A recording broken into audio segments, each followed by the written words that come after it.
Hey guys, today I'm going to show you how to teach your dog to play the piano. It's a really cute trick. It's a lot of fun. This trick is intended for the dogs to actually use their paws to play the piano. But if you have a dog that for whatever reason, you don't want them to use their paws, or they have a physical issue and they can't use their paws or whatever, then a nose touch and using their nose to play the piano is also acceptable. So I'm going to show you both. Finn actually plays his little teeny piano that I have here, and he likes to play this one. He plays it with his paws. So I'm going to teach him, show you how I would teach him on a keyboard. So it'll be a different instrument.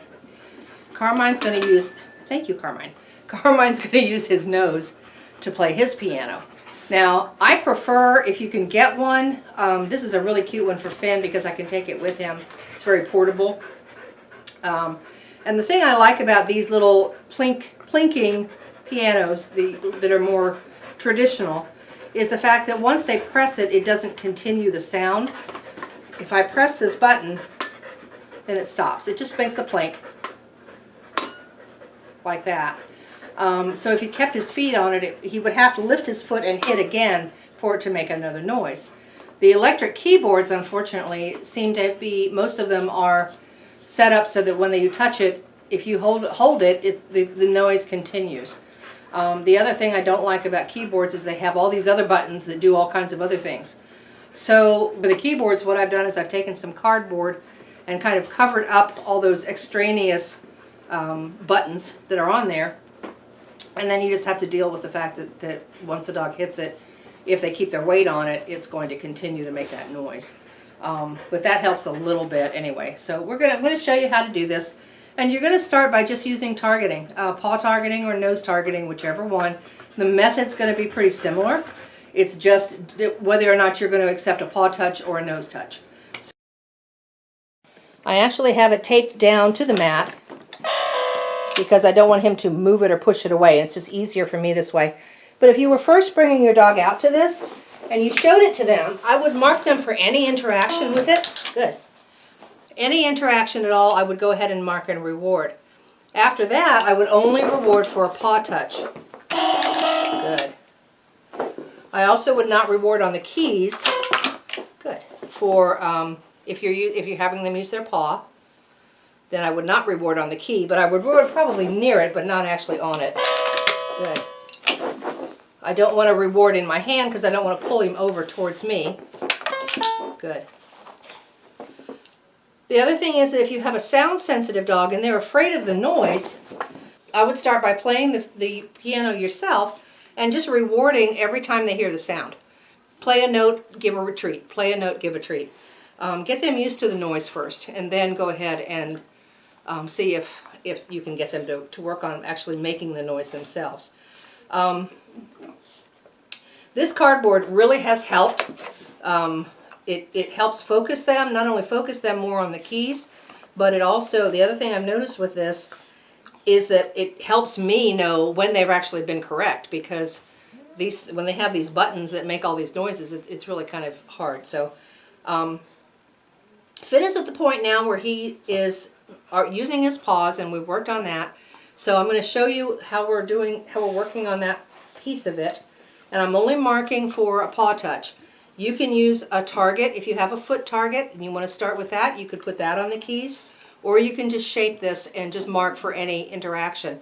You can also ask for paw. And when they do the paw motion and hit, they'll accidentally hit the key, I would actually hold my hand over the keys and ask for paw, and then kind of move my hand out of the way and just in time for them to hit the key with their paw. So I'm going to go ahead and do that with Finn. Come on, buddy. Come around. He's found a treat. Paw. Yes, good paw.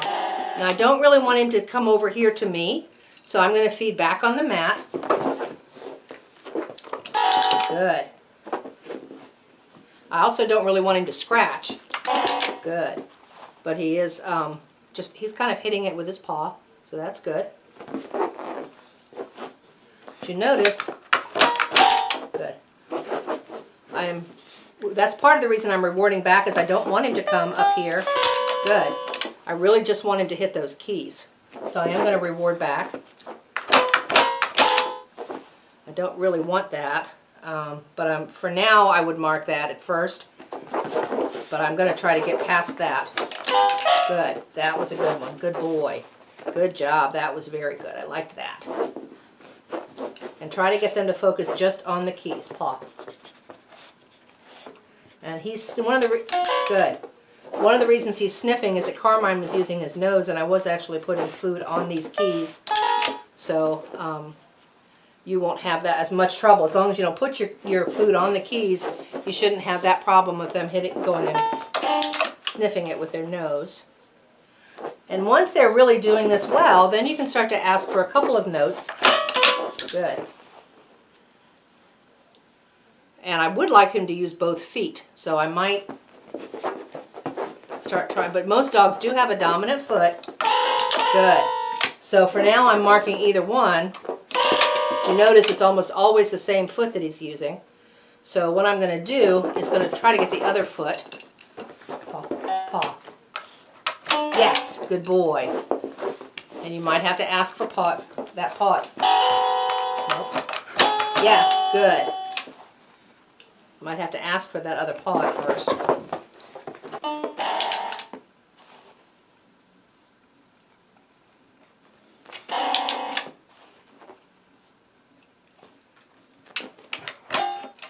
I don't care if he stands on it. It's better, standing on it is better than scratching.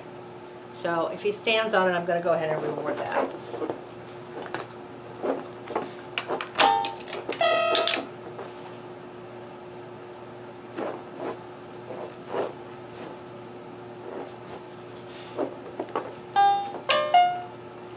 I'm not rewarding nose.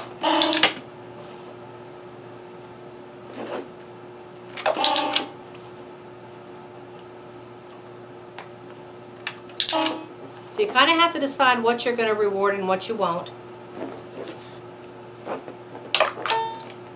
Yes, good. Good boy. Okay. Good job. And then once he's doing this, good, I'm going to ask for more. And you can see he likes to lie down and do this. That's fine. Okay, good. Oh, good boy. Good job. It seems to be Finn's favorite position for playing the piano, so that's fine. Good boy. Good job. Oh, and the keys actually stopped. That's good to know. Can you play? Piano. Piano. Piano. Yes, good boy. Good job, Finn. Good job. And what I'm doing is just using my hands to kind of do paw touches. Piano. Yay, good boy.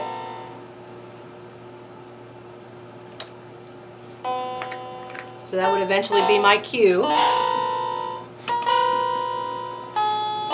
Piano. Piano. Yay, good boy. Good job, Finn. So eventually you want to get that on cue. Good boy. I'm going to take this up. And get that on cue, and then you have a musical dog. Okay, so this is Carmine's piano. And you can see that I have a piece of cardboard covering up the extraneous keys, including the power key, because he kept cutting it off. And what I'm also going to do is I'm going to set a platform here just to kind of keep him centered, to know what position he needs to be in to do this. So I'm actually going to put the platform here. Good boy. And I'm going to sit on the other side. And I'm facing Carmine. And the way I would start this, he's already done some of this, so he's gotten kind of used to it. And he kind of knows what to do. But the way I would start this is I would go ahead and take, if you remember our nose touch disc that we used, off. You're a good boy. If you remember our nose touch disc that we used, I'm going to start by putting that on the keys. But the other way you can do this, good boy, yes, good. The other way you can do this is to either put a treat on the keys. Yes, good, and I haven't turned it on yet. Or you can go ahead and just have this. I actually have this because he's so rough. Good, yes, good boy. Because he's so rough, I actually have this taped to the bench. But if I were starting with a new dog, I probably would bring it out and present it. Yes, good boy. And any Sit. Good boy. Any interest they would have in it at all, I would mark it and reward it. I'm going to reward on the keys since I want him to use his nose. And you can see that it helps, yes, to have that cardboard there because it focuses him more on the keys as opposed to the other buttons on the keyboard. So if you're using your target disc, what you would do is go ahead and take your target disc and set it down on the keyboard. You could use a Post-it, which would probably be easier to use and won't come off as easily. This, as soon as he hits it, hold on, bud, sit. Good boy. If he hits it, it's going to bounce, and it's going to bounce off and go off the keyboard unless I tape it down, which I don't really want to do because I want him to be able to do any of the keys on the keyboard. So you could do some Post-it notes or anything like that just to get them to focus on the keyboard itself and the black and white keys, because that's where you want them to focus, on the actual keys themselves. So he's already doing this a little bit, so I'm going to go ahead and just show you some, we're going to do a little bit of our lesson here, because he is learning how to play the piano. And I'm just going to mark him for making a noise. Good boy. I know. Good job. I'm going to mark him for making a noise, and I'm going to start to ask for a little bit more, probably 2 notes instead of 1. It also makes a difference, I think, and so I've been playing around with this, the height of the keyboard in relation to the dog. I think that makes a difference as well. For Carmine, if this were higher, he has a tendency to want to do the chin behavior or the head down behavior because we've been working on that. So I made this a little bit lower. I kind of brought him up. The platform helps raise him up a little bit so that he's not as likely to put his chin on it. He's more likely to press down with his nose as opposed to putting his chin on the bench, which is actually what he was doing yesterday because I had it higher up. So I'm going to go ahead and turn it on. Hold on, buddy. Hold on. There we go. Okay. And then we're going to go ahead and progress with Carmine's training. This is also the first time that I've put that he's worked with the cardboard here, and I can already see a difference. We were having all kinds of issues with him hitting the extraneous keys. So if you have an electronic keyboard and you're trying to teach this, this might help you. And I don't know, I may eventually take it away, or I might just paint it and make it match. I don't know yet. We'll see. We're going to go ahead and get started. Okay, buddy. All right. Oh, good boy. Good job. Good.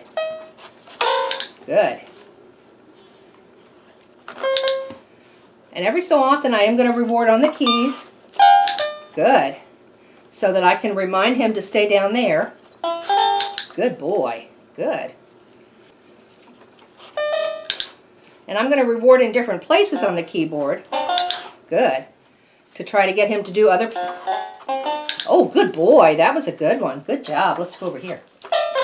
Yes. Good boy. And you can see he's already starting to do more than one. Good.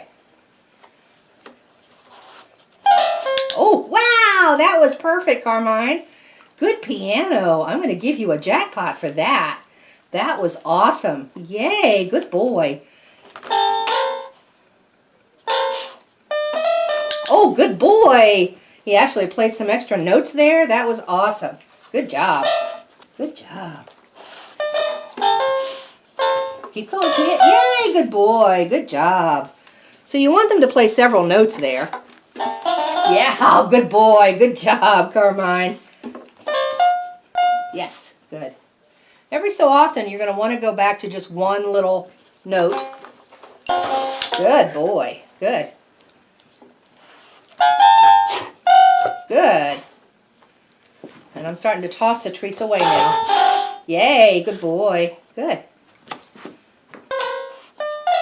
Good. Good. Good. Good boy. That was very good.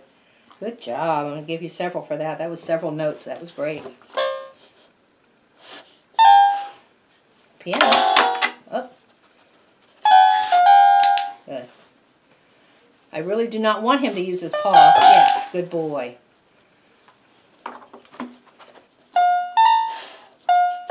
Yay, good job. I love that one. That was awesome, buddy. Very good. Yes, good. All right, good boy, Carmine. Good job. So that is playing the piano with your nose, and you can see Carmine is getting that pretty well.